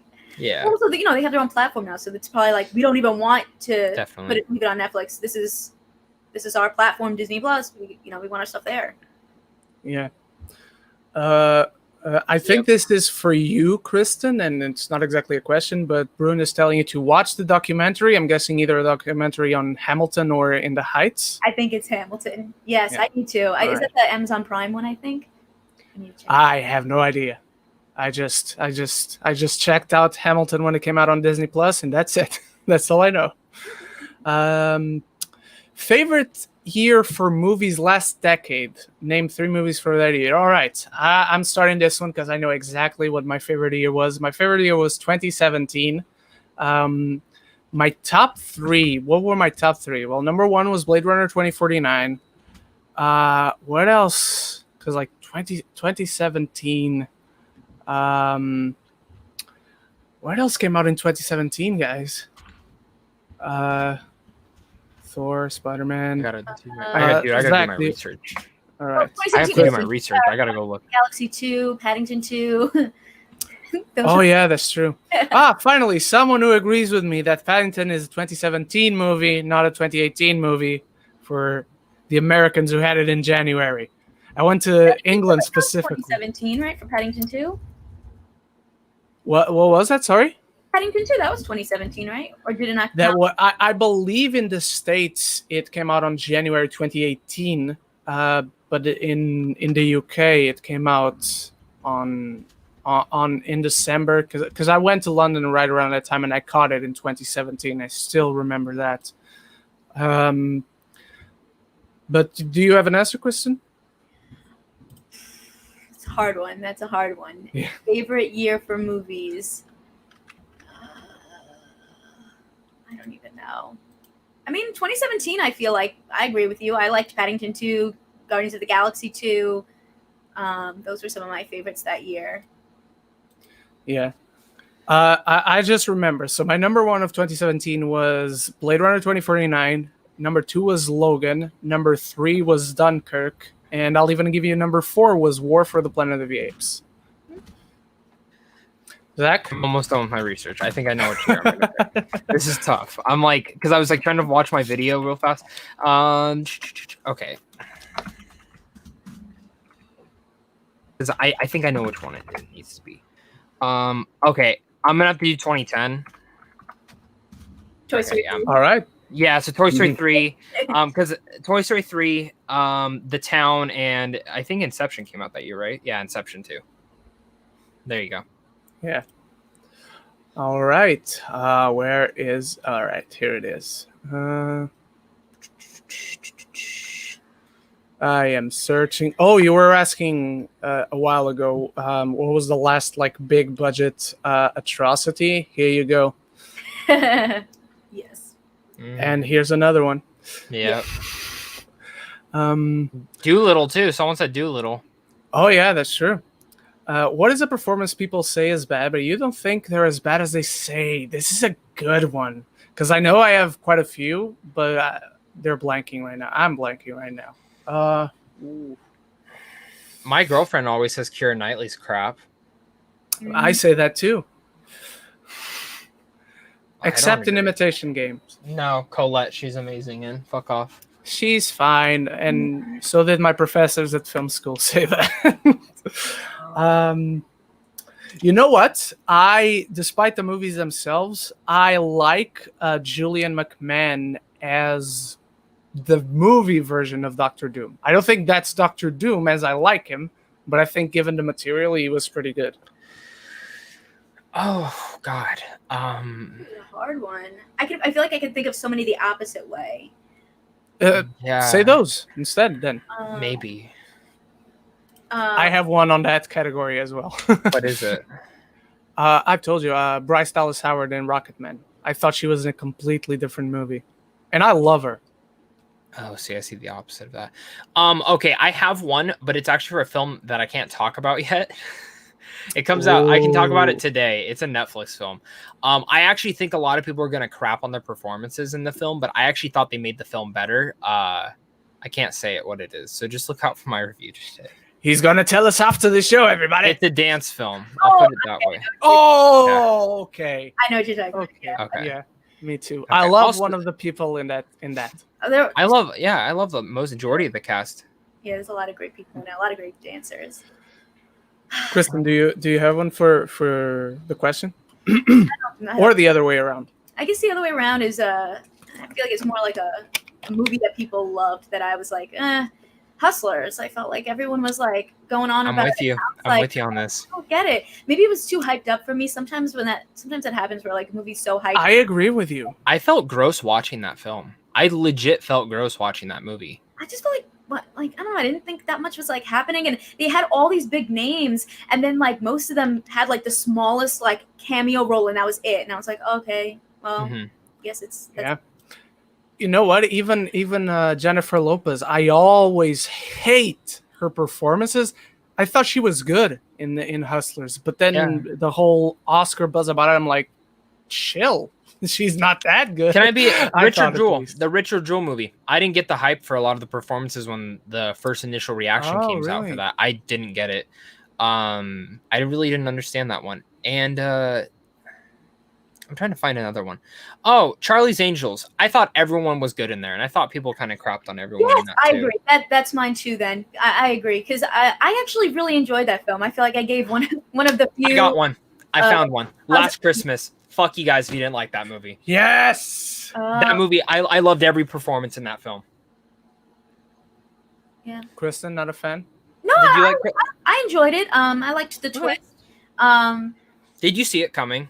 The twist? Yes. I knew something was coming, and I had a feeling.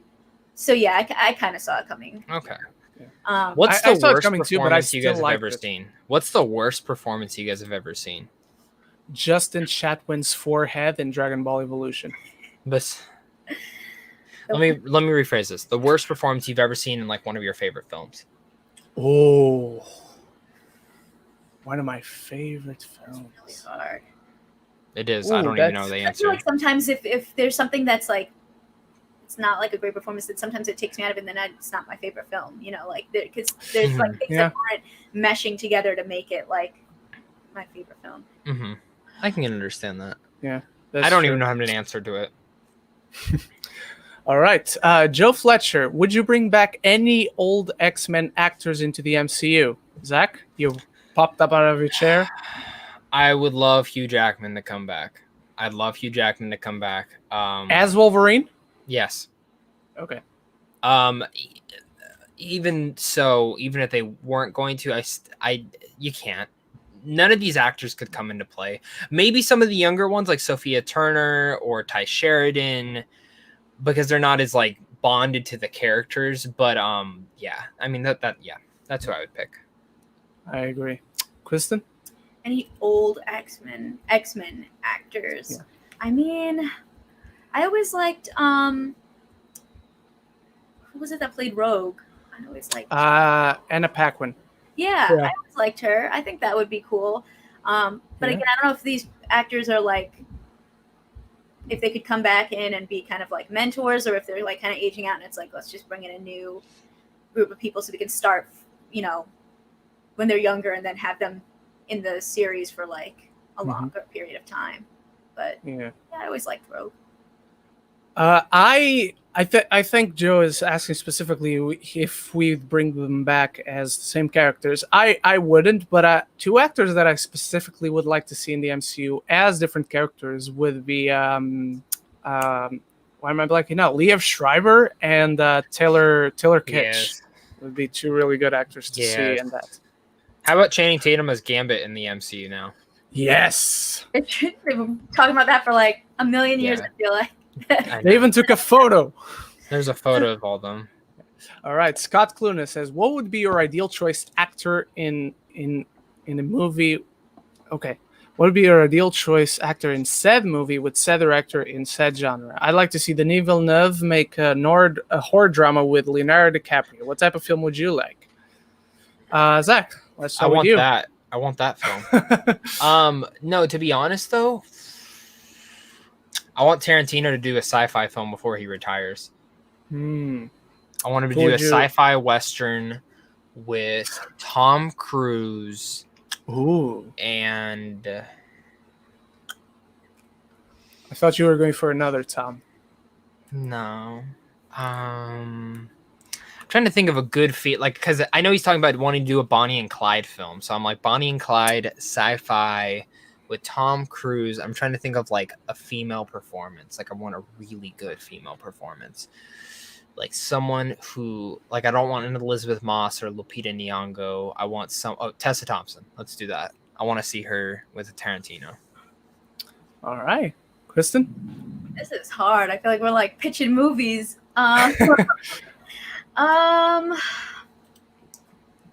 feel like I would like to see. I'm trying to think of like actors right now.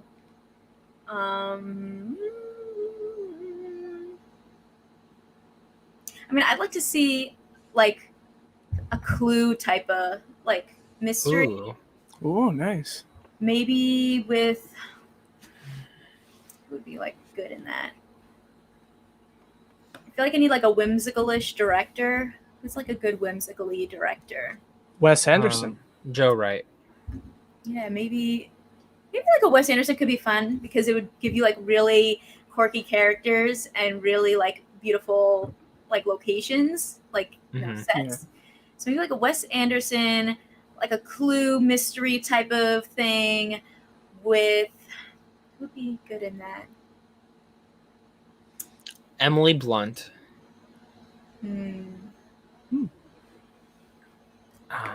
Let's see. Emily Blunt, Ren, Kristen. You guys can all star in it. Yeah, we'll star in it. It'll just be us.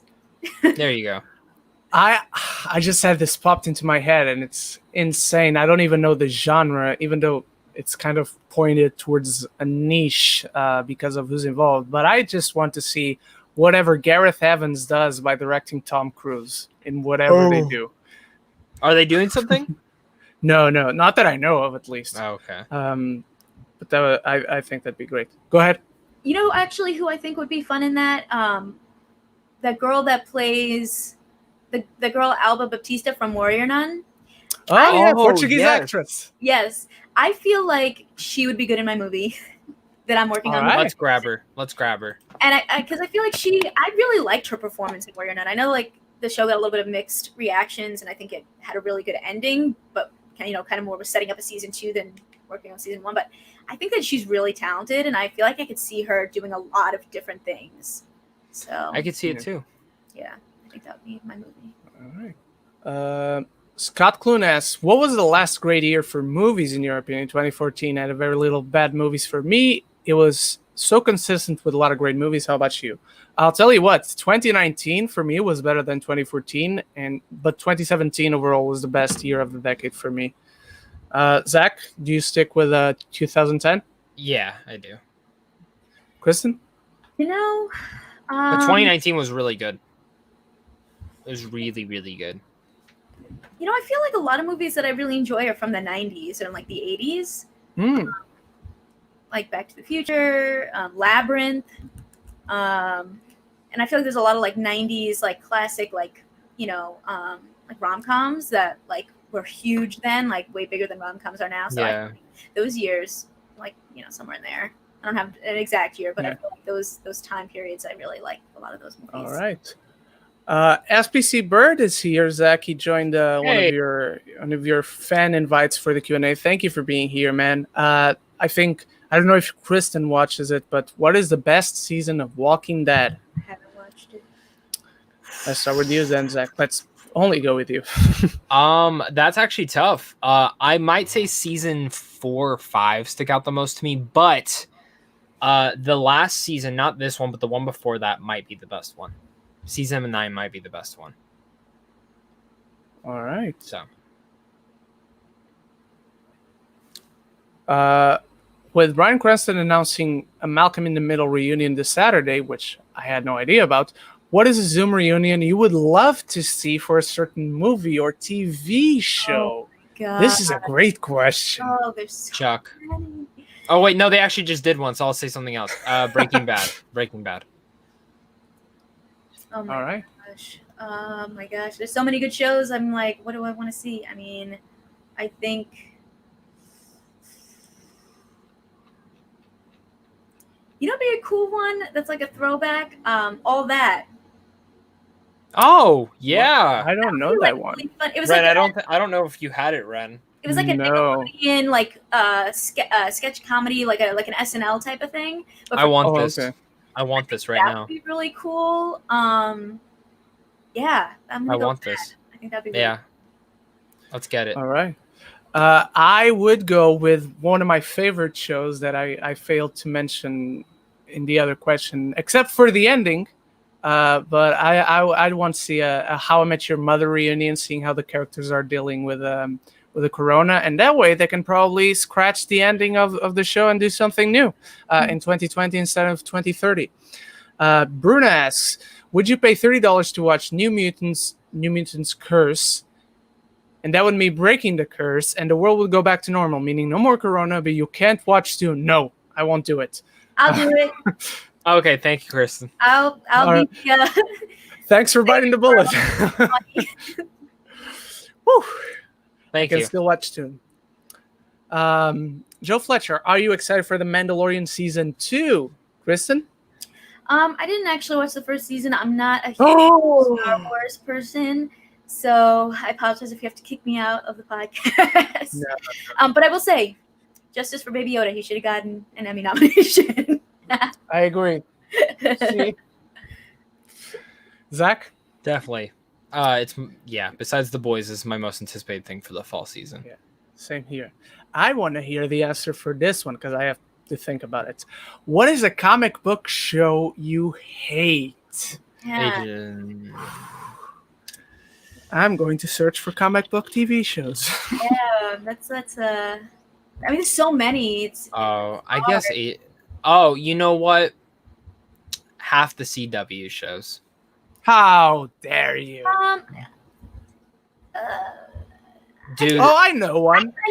I kind of agree with that. Like Riverdale, like I don't that think it's too. very Oh, good. Oh, that's I so agree with bad. I that. love the Archie That's- comics, but that doesn't do anything. That's so bad. It's terrible. It's literally terrible.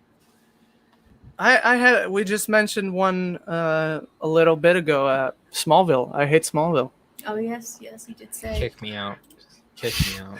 Never. You must suffer with me, sir. All right. Here's a fan casting questions. I just binged and watched the first season of Barry. Great show. I still have to watch the Excellent second season. show. One of my favorite shows going right now. My question is, who would you cast Bill Hader as in the MCU or DCEU? I have Zach, my answer. Go ahead. Reed Richards. Oh, Ooh, that's not bad at all. I'd love for him to play Reed. I think he would kill it. I think he's literally a phenomenal actor. And to be honest, I wouldn't even mind him being Doctor Doom. I think he could do either one of those. Doctor Doom, I don't see so much personally, but Reed, that's a great choice.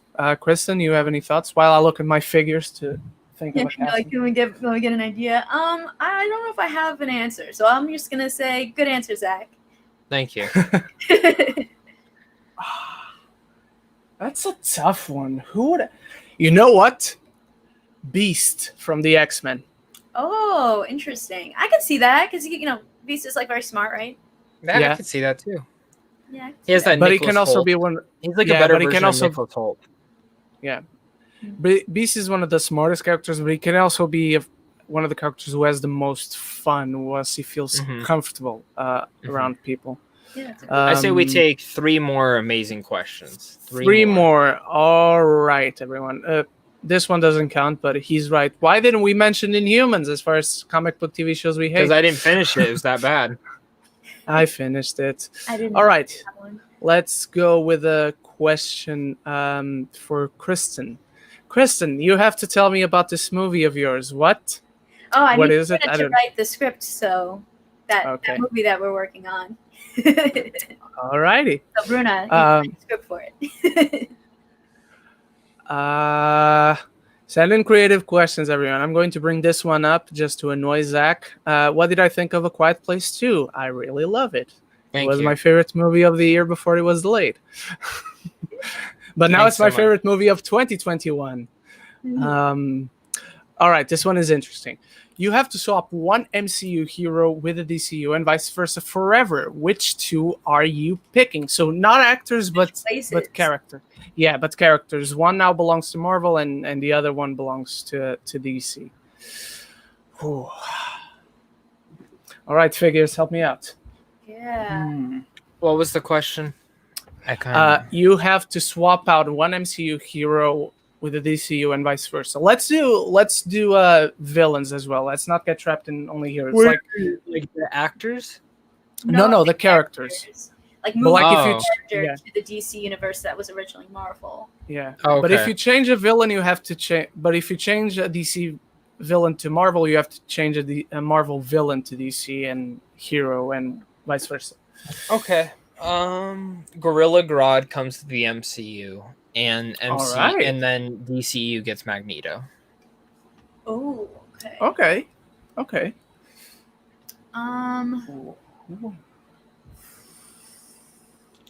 This is a tough one. I mean, I want to move Shazam to the Marvel universe, but I don't know who I would move yet to the DC universe. Maybe like I'm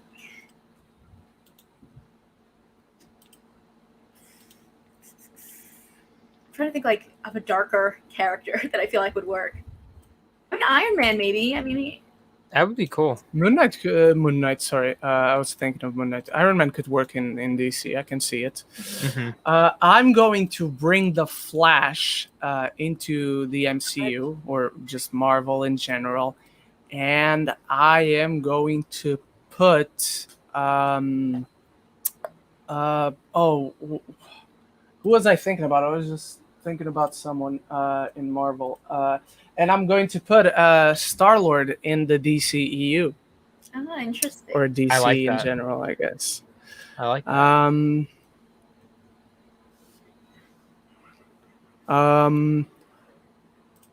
All right, let's finish with this one. What movie did you love that got rotten on Rotten Tomatoes, I guess? For me, it was Man of Steel. For me as well, so I'm going to pick another one.